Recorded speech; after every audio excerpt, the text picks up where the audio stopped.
Hi guys, welcome back to my channel. If you're new here, my name is Crystal and this is One Book Reviews. And I planned to sit down today and give you a January wrap up. But it turns out that I didn't read many books in January, so this is going to be a real quick one. I didn't do a December wrap up for the same reason. I read like 3 books in December. It was really bad.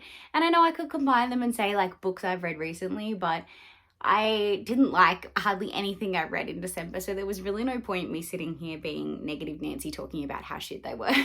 So I'm just going to talk to you about some of the books that I have read recently that I enjoyed, so that this can be a positive video. So I started off the year really strong. The first book I read in January, which actually happened to be, I read it all in one day on January 1st, was my tried and true trusty love of my life, Kristin Hannah. She can do no wrong.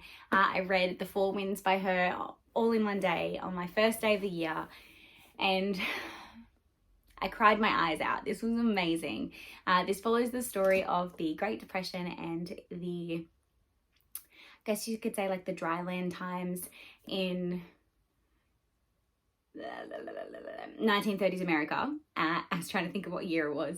And it is the most heart-wrenching story of a mother's ability to be strong for her children and do everything she can to make sure that their life is as best as it possibly can be, despite this horrible situation that they're put in that is completely out of their choice.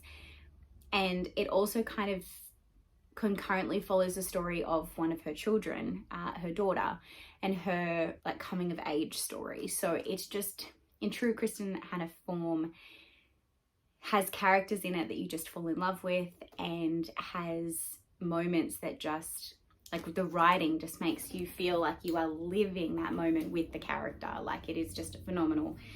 And when the tragedy strikes, well, there's multiple tragedies throughout the book, but when the ultimate tragedy strikes in the last like 50 pages, oh my God. I told my sister she had to read this book after I had read it, and she read it in a day as well and said she really enjoyed it. So I have been recommending this to a lot of people. It has not taken over the top spot of The Great Alone yet from Kristin Hannah, but it is very close. So if you liked The Great Alone, you will probably like this. It has very similar elements of family and remoteness and struggle.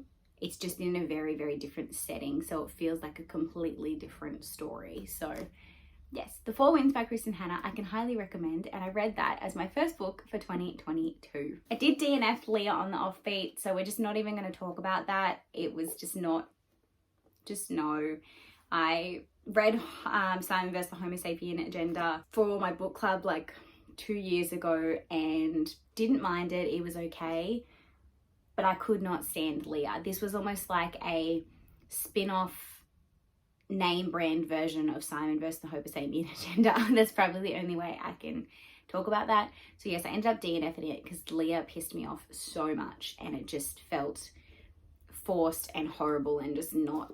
No, it's being unhauled off my shelf after I finished this video. I finally finished the Aurora Rising trilogy by finishing off Aurora's End by Amie, Kaufman and J. Kristoff this month. And I'm really sad because I wanted to love this as much as I did book 1 and book 2. And I did. I had a really good time, but it was definitely not the 5-star read I was expecting it to be. I was so thrilled to get this. I was so thrilled for this to finally arrive, and for me to be able to put it on my TBR and read it so quickly. And it took me 20 days to read this book. And that is saying something for me, because usually if I love a book, I will finish it in a couple of days, at most a week, depending on what's going on in my life. It took me 20 days to get through this book. I ended up in a huge reading slump. I struggled the last half. As you can see, I just had to do an audio. Like I couldn't even contemplate sitting down and concentrating on it. I listened to it as I was doing other things because I was not overly invested. So I'm glad that I finished it. I liked the way it wrapped up, but I just didn't feel as invested in the characters. This time as much this time as I did in the other two books. And I think it was because of the confusion of the multiple different timelines within the same characters involved in the same thing, and it felt rushed. I almost feel like Amie and Jay were both working on their own individual books at the same time, and you could tell that their priority was not on this book. It was on Empire of the Vampire and Amie's book that's totally slipped my mind. It felt kind of like they rushed to get this out because people were so impatient and wanting the third book. And I could feel that in the writing and in the way that the plot was laid out. I don't know. I just felt not as much effort went into book 3 as into book 1 and 2. Don't get me wrong. I still enjoyed it. And I still had a good time. I still gave it 3 stars. It just took me so long to get into it. And the other ones, like, I, from the get-go, was amazed and couldn't put down and loved the characters and had a great time. And this one just wasn't the same. I love how I sit down and I'm like, I'm going to tell you about some of the books I did like recently. Well, I did like them. They just weren't as good as I expected. The other books that I've read are all, I don't have physical copies of, so I'll just be putting photos up on the screen for you. I finished the second book in the Zodiac Academy by Caroline Peckham. And I can't think of her co-writer. I'm so sorry, but it'll be here for you, which is Ruthless Fae. Book 1 in this series, I really struggled with. The bullying made me so uncomfortable, and I didn't love the characters enough to feel like I wanted to continue the series.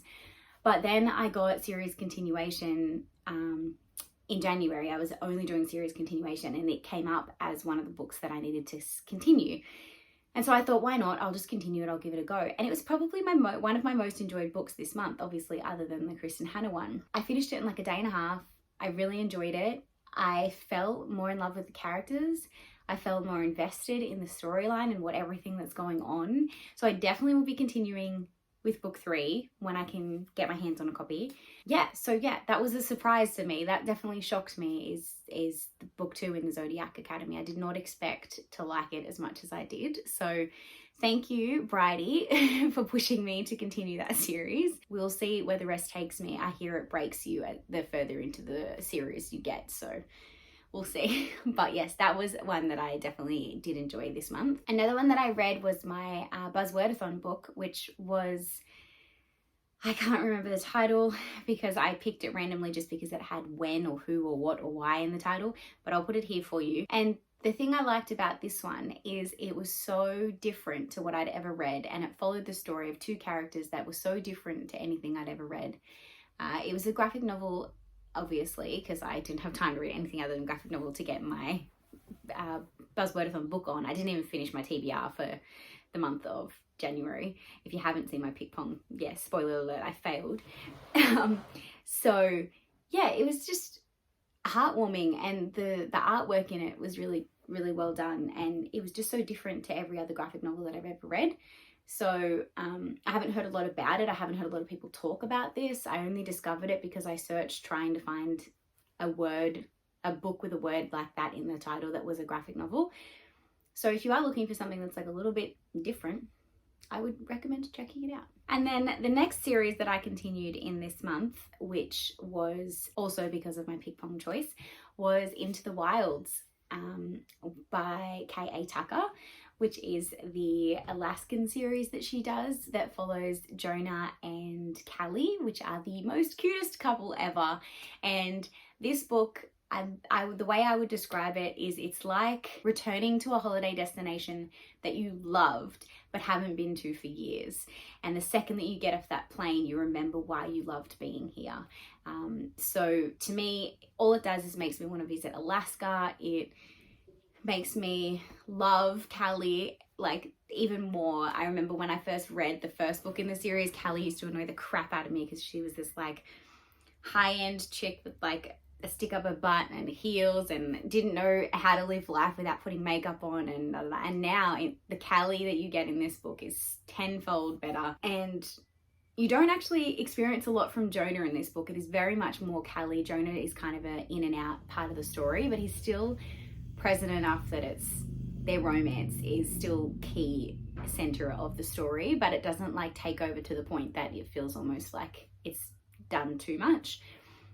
So yeah, I definitely think if you enjoyed the first one, continue the second one. It is worth a read. So that's it.